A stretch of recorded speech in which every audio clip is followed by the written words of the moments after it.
children, again we return to the fact that we know P is equal to H rho G.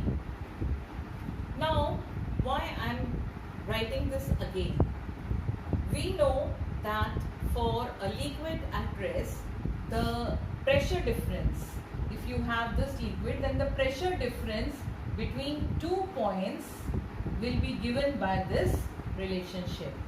That means the pressure at this point, in fact everywhere at all the points at this level, will be the same. So this means that somehow if the pressure is increased at one point, then the pressure at all other points should also increase.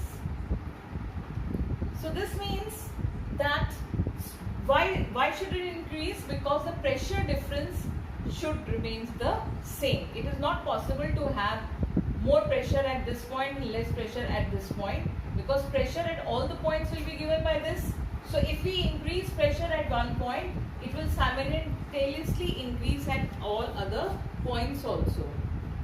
So keeping this in view, a scientist gave a law which we study as Pascal's law, and this states that whenever an external pressure is applied on a liquid contained in a vessel at one place, the pressure is transmitted undiminished in all directions to every portion of the liquid and walls of the container.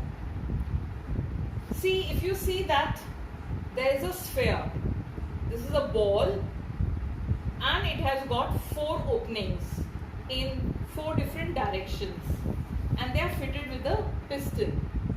Now, according to Pascal's law, if a force is applied on this piston, then this force, that means the pressure that we are applying, will be transmitted equally in all directions, and all the 3 pistons are going to move out with the same force. So this is what Pascal's law means. So it's a very interesting thing that when we apply pressure to a confined liquid means that it is enclosed from all sides, then it is transmitted equally and undiminished. Undiminished means that it does not decrease in all directions to every portion of the liquid as well as the walls of the container. Based on Pascal's law, we have many hydraulic machines. Among the hydraulic machines, we have a hydraulic press, hydraulic brake, and hydraulic jack.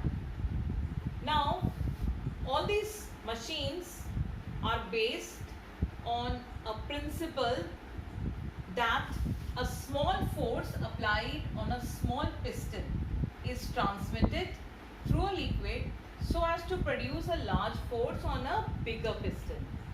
So basically, if you see, there is a small force on a small piston which is getting transmitted through a liquid to produce a large force on a bigger piston. So when you are talking of converting a small force into a large force, we can say that hydraulic machines act as force multiplier. Force multiplier means something which is going to increase the magnitude of force. So in all these 3 machines, hydraulic press, hydraulic brake, and hydraulic jack, they are force multipliers and are used accordingly, and they are based on the principle of hydraulic machines, which is based on Pascal's law. So over here at the bottom, you can see there are 2 pistons which are interconnected to each other with a tube, and one is a smaller piston having area A1 and other is a larger piston having area A2. From here, you obviously are getting A1 is less than A2. Now, if you consider the pressure, the liquid in both the vessels or the containers are at the same height. So obviously the pressure will be same.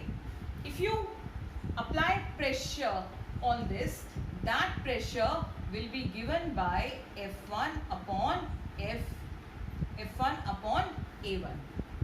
Now since this pressure according to Pascal's law is transmitted equally in all directions, so this piston A2 with area of A2 will move up, and the pressure over there will be P, and this can be written as F2 upon A2.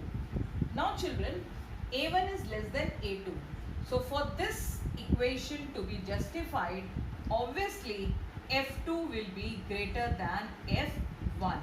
So that means a small force on small area got converted to larger force on larger area.